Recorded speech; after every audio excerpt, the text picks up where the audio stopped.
Oi a todos e bem-vindos. Estou acompanhado hoje por Max Blumenthal, jornalista, autor, cineasta e também editor-chefe do The Grey Zone. É bom ver você novamente, Max. Ótimo ver você também. Então, muitas vezes vemos que os apelos por censura parecem vir sob o disfarce de empatia. Nos Estados Unidos, e de fato na Europa também, a direita política tem sido muito crítica em relação a como a ideologia de gênero LGBT, especialmente nos campi universitários, tem sido usada para censura e cancelamento. No entanto, agora vemos que é a direita política que está pedindo censura e cancelamento nos campi, com o argumento de que criticar a guerra de Israel contra os palestinos torna as pessoas antissemitas ou apoiadoras do terrorismo. Quão sério você vê esse desenvolvimento nas universidades e acha que quais precedentes estão sendo estabelecidos aqui?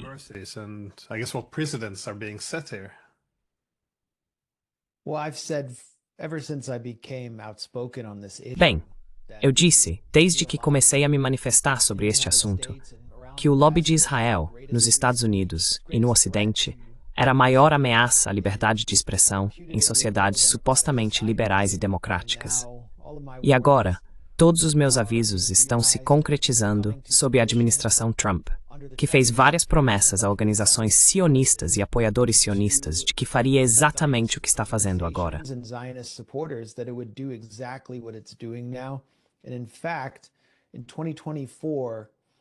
E de fato, em 2024, sob os auspícios da Heritage Foundation, que por décadas funcionou como uma espécie de cérebro terceirizado do Partido Republicano no Capitólio, situada a apenas alguns quarteirões do Capitólio dos Estados Unidos na C Street, havia este Projeto 2025, que se tornou uma espécie de bicho-papão para os democratas liberais nos Estados Unidos, porque delineava a agenda mais maximalista que Donald Trump poderia cumprir domesticamente. Isso está se desenrolando diante de nossos olhos de várias maneiras e se concentra principalmente em atacar o Estado administrativo, atacando a burocracia administrativa, que supostamente é a base do projeto liberal. Mas, separado do Projeto 2025, na Heritage Foundation, estava o Projeto Esther.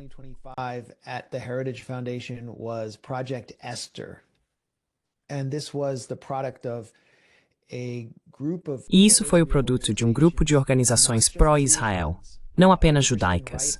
Uma organização da direita cristã chamada Family Research Council, que é principalmente conhecida por se opor ao aborto e à agenda LGBT, desempenhou um papel importante neste documento. Este documento estabelece o plano que a administração Trump está seguindo para suprimir e destruir o movimento de solidariedade à Palestina nos Estados Unidos.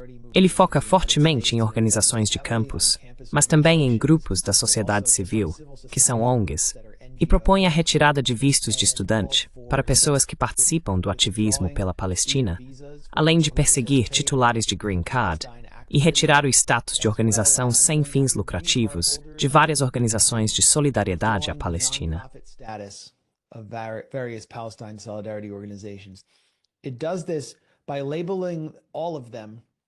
Isso é feito rotulando todos eles como HSNs, o que significa Rede de Apoio ao Hamas. Eles são membros de uma rede de apoio ao Hamas.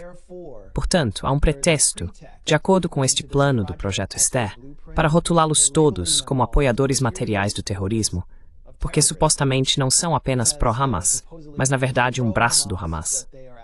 Podemos entrar nos detalhes de como isso está se desenrolando, mas essa era uma espécie de teoria da mudança para o movimento sionista que se infiltrou na campanha de Trump, e agora na administração Trump, de que eles poderiam realmente vincular toda a rede da sociedade civil de grupos de solidariedade à Palestina ao Hamas, rotulá-los como organizações terroristas e, em seguida, tomar medidas legais contra eles para criminalizá-los e desfinanciá-los. E isso está acontecendo agora.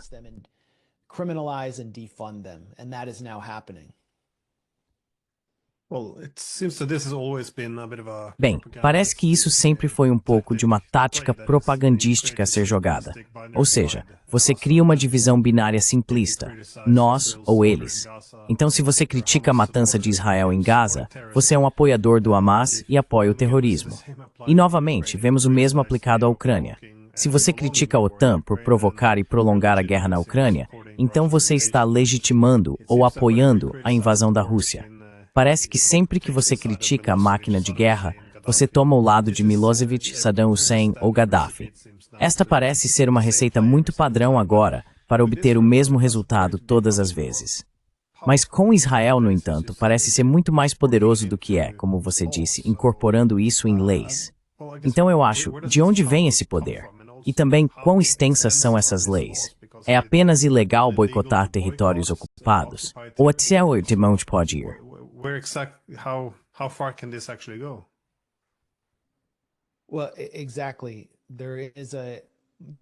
Bem, exatamente. Há muito mais impulso para esmagar os opositores do apartheid israelense nos Estados Unidos do que para esmagar apoiadores proeminentes de uma paz negociada com a Rússia e acabar com a guerra por procuração na Ucrânia. Quero dizer, vimos sob a administração Biden esse ataque feroz a todas as vozes que se opuseram à guerra por procuração na Ucrânia. Vimos Scott Ritter ser alvo de uma investigação FARA. O FBI apreendeu seus arquivos de quando ele era inspetor da ONU. E havia outra pessoa em Washington, Dmitry, estou esquecendo o nome dele. Ele era apresentador da Sputnik, mas havia feito algumas consultorias para a campanha de Trump. Sua casa foi invadida. Ele foi expulso do país. Isso não foi bipartidário, no entanto. Quando a administração Trump entrou, vimos um impulso por uma política diferente na Ucrânia.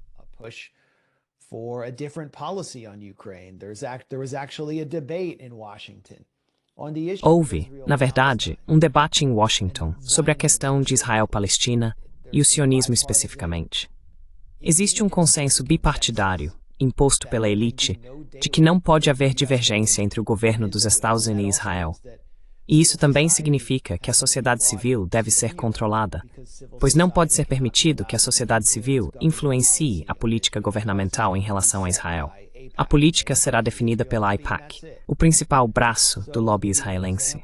E é isso.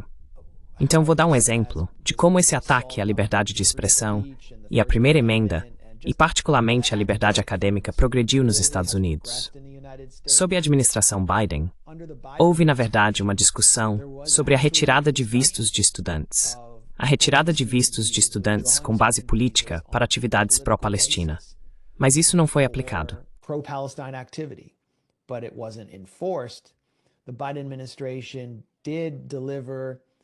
A administração Biden realmente entregou ao lobby israelense a sanção, a verdadeira sanção de um grupo de solidariedade à Palestina chamado Samidun, que também é sancionado na Alemanha. Seus apoiadores tiveram seus apartamentos invadidos, suas contas bancárias foram apreendidas e declararam que isso estava ligado a um grupo terrorista, a FPLP, Frente Popular para a Libertação da Palestina, que é um grupo palestino marxista que agora tem muito pouco papel na luta armada. Eles têm uma milícia em Gaza e definitivamente não estão envolvidos em atos internacionais do que é considerado terrorismo, como estavam nos anos 70, quando participaram de sequestros. É uma organização política que realmente assinou os acordos de Oslo, e os vínculos do Samidun com ela não são concretos.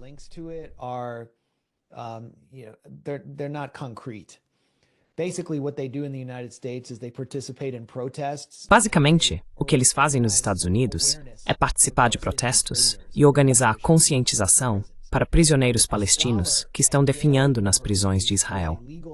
Uma acadêmica da Universidade de Yale, que é especialista em direito e considerada uma estrela em ascensão na academia, chamada Helia Doutag, foi recentemente demitida por Yale sem qualquer devido processo, porque foi acusada por um site de EA pró-Israel, cuja origem é desconhecida, ninguém sabe quem realmente o escreve, de ser membro do Samidun. Com essa acusação, ela foi simplesmente jogada para fora. Isso aconteceu durante o governo Trump. Então esse processo começou sob o governo Biden, mas eles terminaram o trabalho sob o governo Trump e a deixaram desempregada.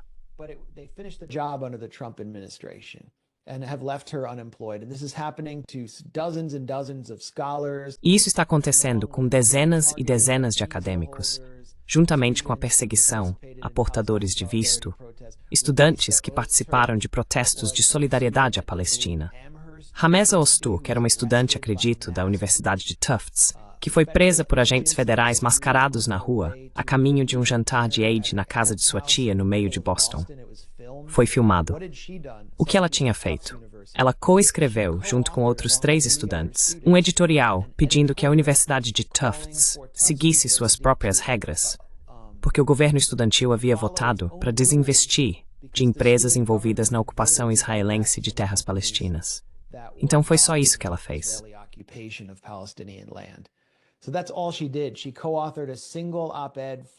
Ela coescreveu um único artigo de opinião para o jornal estudantil e agora está em uma instalação federal de detenção na Louisiana, a milhares de quilômetros de onde morava em Boston.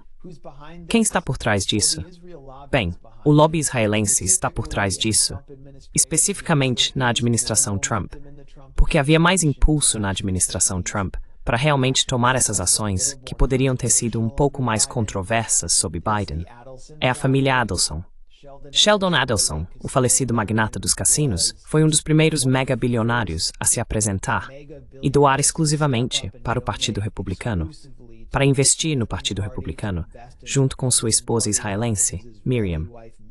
Sheldon Adelson morreu durante a administração Biden.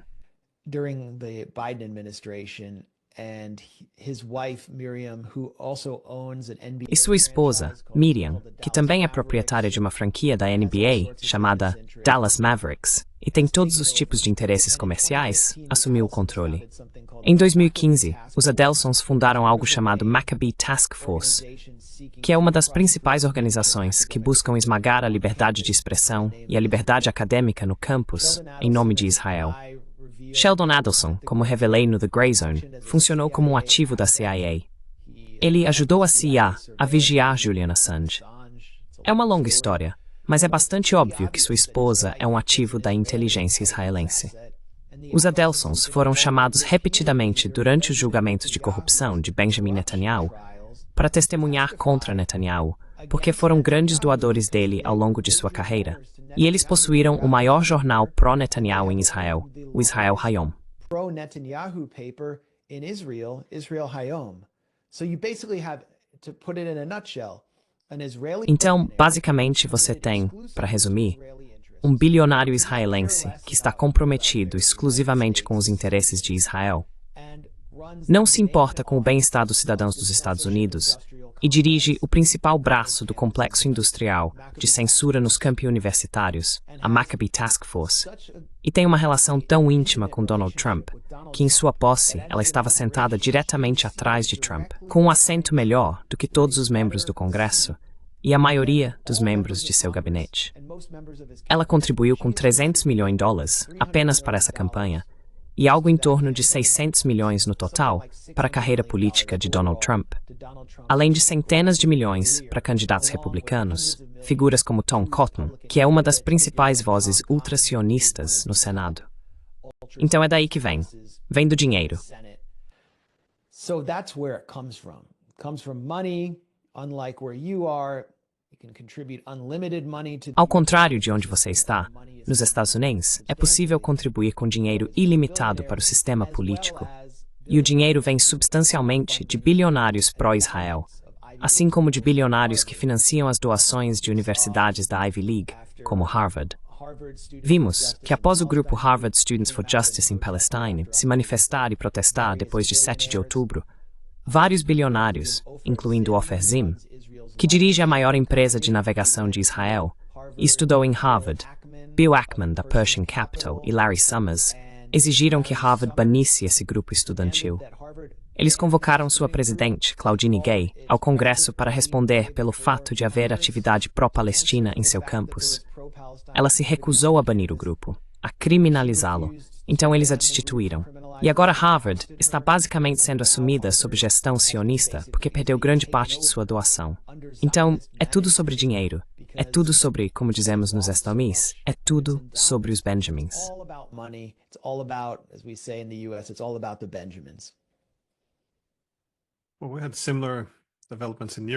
Bem, tivemos desenvolvimentos semelhantes na Europa. De fato, Yanis Varoufakis, o ex-ministro das Finanças da Grécia, foi impedido de entrar na Alemanha.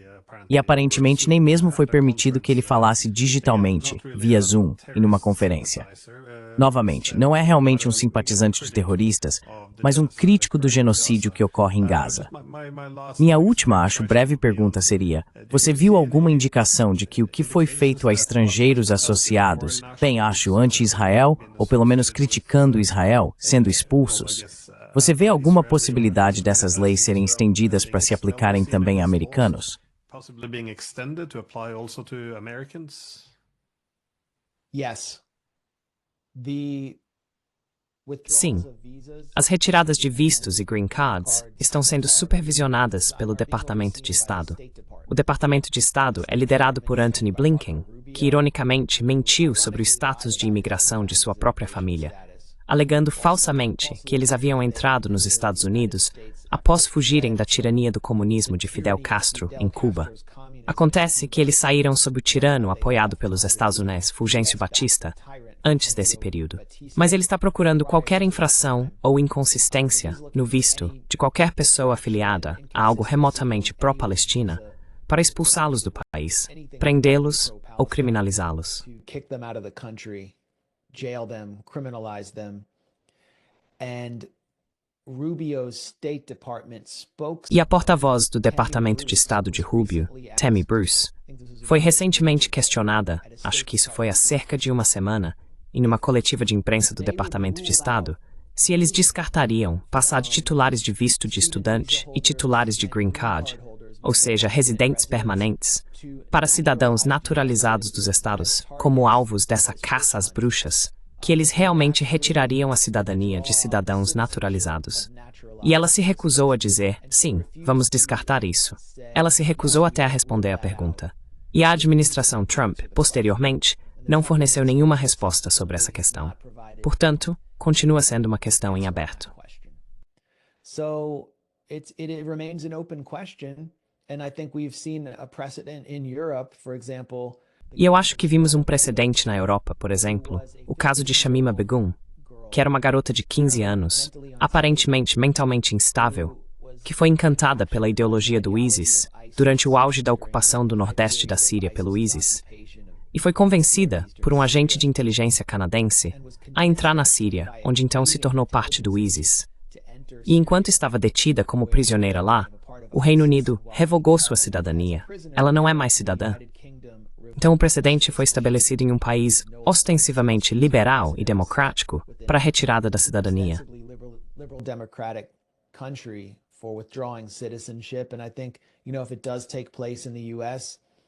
E eu acho que, se isso acontecer nos Estados Unidos, haverá um caso de teste. Provavelmente será um muçulmano americano naturalizado, e eles retirarão sua cidadania. Veremos a mídia, a inteligência liberal e a classe administrativa meio que se renderem como fizeram ao longo de todo esse processo. Nos Estados Unidos agora, houve grandes protestos contra Donald Trump em todas as cidades. Mais de 1 milhão de pessoas participaram. Foi muito grande em Washington, D.C. E quase não houve mensagens sobre essa questão que estamos discutindo agora, que eu acho que realmente é o cerne da questão.